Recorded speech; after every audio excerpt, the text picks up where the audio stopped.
నమస్తే, నేను Yogita. Welcome to Satyagrahi. Cinema ఇండస్ట్రీలో హీరోలు, విలన్లు అజ్ఞాతంలోకి వెళ్లడం చూసాం. కానీ ఏకంగా దేశాన్ని పాలించే కేంద్ర కేబినెట్ మంత్రి ఒకరు 3 రోజులుగా అడ్రస్ లేకుండా మాయమైపోతే ఎలా ఉంటుంది? అవును, ఇప్పుడు తెలంగాణ బీజేపీలో ఇదే hot topic. Phone switch off, Hyderabad ఇంట్లో లేరు, కరీంనగర్ నివాసంలోనూ కనిపించడం లేదు. కార్యకర్తలు వెతుకుతున్నారు, బంధువులు టెన్షన్ పడుతున్నారు.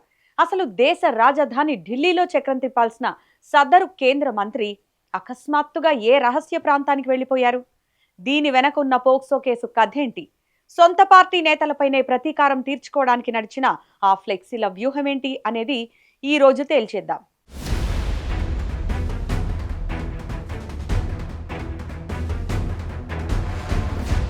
అసలు ఈ కథ ఎక్కడ మొదలైందంటే, సదరు కేంద్ర మంత్రి కొడుకు భగీరథ్పై పోక్సో కేసు నమోదు కావడంతో సీన్ ఒక్కసారిగా మారిపోయింది. కొడుకు అరెస్ట్ అయి జైలుకు వెళ్లినప్పటి నుంచి మంత్రి తీవ్ర మనస్తాపంతో ఉన్నారు. చాలా ముభావంగా మారిపోయారు. అయితే మొదట్లో ఈ కేసు అంతా అప్పటి ప్రతిపక్షం బీఆర్ఎస్ చేసిన కుట్ర అని, తమను అప్రదిష్టపాలు చేయడానికే కావాలని ఇరికించారని మంత్రి ఆయన అనుచరులు గట్టిగానే ప్రెస్ మీట్లు పెట్టారు. మాపై పొలిటికల్ వెండెంటా నడుస్తోంది అంటూ అప్పట్లో పెద్ద ఎత్తున విమర్శలు గుప్పించారు. కానీ కట్ చేస్తే, భగీరథ్ జైలుకు వెళ్లిన తర్వాత మంత్రి గారి ఆలోచన విధానంలో ఊహించని ట్విస్ట్ వచ్చింది. పాలిటిక్స్లో ఎప్పుడు ఒక సామెత చెప్తారు, శత్రువు ఎక్కడో బయట ఉండడు, మన సొంత గూట్లోనే ఉంటాడు అని. మంత్రి సన్నిహితుల నుంచి అందుతున్న సమాచారం ప్రకారం తన కొడుకు కేసు వెనక, తన ఫ్యామిలీని డ్యామేజ్ చేయడం వెనక బయటి వ్యక్తులు లేరట. త్వరలోనే జరగబోయే కేంద్ర మంత్రివర్గ విస్తరణ రేసులో ఉన్న ఇద్దరు సొంత పార్టీ సీనియర్ నేతలు, ఎంపీలే ఈ స్కెచ్ వేశారని మంత్రి బలంగా నమ్ముతున్నారట. తనను మంత్రి పదవి నుంచి దించేసి ఆ ప్లేస్ కొట్టేయడానికే తన కొడుకు కేసును ఆ ఇద్దరు నేతలు వాడుకున్నారని మంత్రి ప్రతీకారంతో రగిలిపోయారట. చూసారా, పైనంతా ఒకటే ఫ్యామిలీ అని కలరింగ్ ఇస్తున్నా లోపల మాత్రం కుర్చీలాట ఏ రేంజ్లో నడుస్తోందో. తన బాస్ పడుతున్న ఆవేదనను చూసి ఎలాగైనా ఆ ఇద్దరు ఎంపీలపై పగ తీర్చుకోవాలి, వారి మధ్య గొడవలు పెట్టాలని రంగంలోకి దిగాడు మంత్రికి పరమ ఆప్తుడు, సికింద్రాబాద్ కంటోన్మెంట్ మాజీ వైస్ ప్రెసిడెంట్ రామకృష్ణ. ఇతగాడికి పెద్ద టెంట్ హౌస్ బిజినెస్ కూడా ఉందట.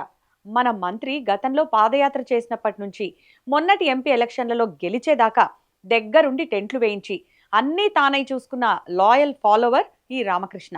తన బాస్ను డ్యామేజ్ చేసిన ఇద్దరిలో ప్రధానంగా మల్కాజ్గిరి ఎంపీ ఈటెల రాజేందర్ను టార్గెట్ చేస్తూ ఒక క్రేజీ ఫ్లెక్సీ వ్యూహాన్ని పన్నాడు. రామకృష్ణ స్కెచ్ ప్రకారం హైదరాబాద్లోని పలు ప్రాంతాల్లో రాత్రికి రాత్రే ఈటెల రాజేందర్కు వ్యతిరేకంగా సంచలన ఫ్లెక్సీలు వెలిశాయి. ఆ ఫ్లెక్సీల్లో ఉన్న మ్యాటర్ చూస్తే ఎవరికైనా ఫ్యూజులు అవుట్ అవ్వాల్సిందే. బీజేపీ నీ కోసం నిలబడితే నువ్వు బీజేపీకి చేసిందేంటి అంటూ ఒక ప్రశ్న. దానికి తోడు టీఆర్ఎస్ కు ఓనర్ను నేనే అంటేనే కదా కేసీఆర్ మెడపట్టి నిన్ను బయటకు నెట్టింది. ఇప్పుడు అదే పరిస్థితి బీజేపీలో తెచ్చుకోకు అంటూ స్ట్రెయిట్ వార్నింగ్లతో కూడిన ఫ్లెక్సీలు పెట్టారు. దీంతో బీజేపీ శ్రేణులు ఒక్కసారిగా అవాక్కయ్యాయి. ఈ ఫ్లెక్సీల రచ్చ కాస్త పెద్దదవడంతో బీజేపీ రాష్ట్ర చీఫ్ రామచంద్రరావు మీడియా ముందుకొచ్చి పార్టీని బలహీనపరచడానికి ఎవరో కుట్రలు చేస్తున్నారు, ఇది విపక్షాల పని అంటూ తీవ్రంగా ఖండించారు. తీరా సీన్ కట్ చేస్తే, పోలీసులు రంగంలోకి దిగి సీసీటీవీ ఫుటేజ్ చూసి దర్యాప్తు చేస్తే అసలు నిజం బయటపడింది. ఈ ఫ్లెక్సీలు పెట్టింది మరెవరో కాదు, సాక్షాత్తు కేంద్ర మంత్రి ముఖ్య అనుచరుడు రామకృష్ణ అని తేలిపోయింది. దాంతో రామకృష్ణను పోలీసులు అరెస్ట్ చేశారు. ఈ న్యూస్ వినగానే బీజేపీ నేతలకు గొంతులో వెలక్కాయ పడ్డట్టయింది. బయట వాళ్లను తిడదామనుకుంటే ఇంట్లోనే బాంబు పేలింది.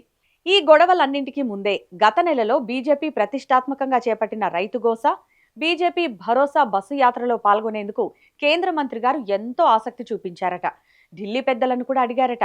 కానీ అప్పటికే కొడుకుపై పోక్సో కేసు నమోదు కావడంతో పార్టీ ఇమేజ్ ఎక్కడ డ్యామేజ్ అవుతుందోనని ఢిల్లీ హైకమాండ్ ఆయనకు నో ఎంట్రీ చెప్పేసింది. అందుకే ఆ బస్సు యాత్ర ఆయన సొంత జిల్లా కరీంనగర్లో జరిగినప్పటికీ మంత్రి ఎక్కడా కనిపించలేదు.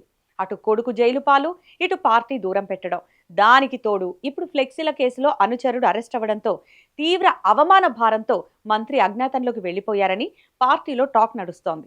మరి సొంత పార్టీలోనే ఇంతటి అంతర్యుద్ధం నడుస్తుంటే రాబోయే రోజుల్లో ఈ ప్రతీకార రాజకీయం ఎలాంటి మలుపులు తిరుగుతుందో చూడాలి. మరి దీనిపై మీ అభిప్రాయాన్ని ఈ వీడియో కింద కామెంట్ బాక్స్లో మాకు తెలియజేయండి. ఈ వీడియో నచ్చితే లైక్ చేయండి, షేర్ చేయండి. మరిన్ని ఇంట్రెస్టింగ్ అప్డేట్స్ కోసం ఇప్పుడే మన ఛానల్ని సబ్స్క్రైబ్ చేసుకోండి. Thanks for watching.